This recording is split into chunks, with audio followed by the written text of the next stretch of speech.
Si la muerte pisa mi huerto, ¿quién firmará que muerto de muerte natural?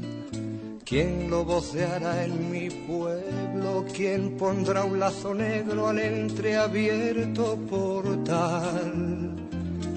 ¿Quién será ese buen amigo que morirá conmigo, aunque sea un tanto así? ¿Quién mentirá a un Padre Nuestro y a Rey muerto, Rey puesto pensará para sí? ¿Y quién cuidará de mi perro? ¿Quién pagará mi entierro y una cruz de metal?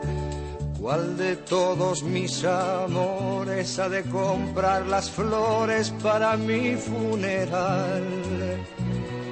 ¿Quién vaciará mis bolsillos? ¿Quién liquidará mis deudas?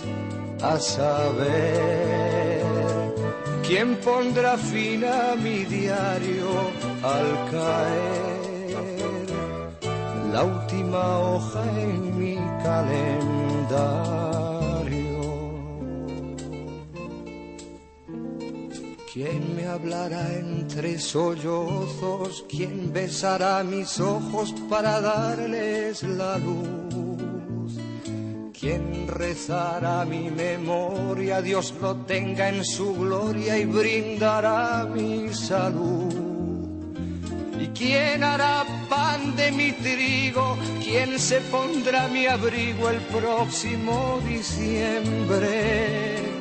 ¿Y quién será el nuevo dueño de mi casa y mis sueños y mi sillón de mimbre?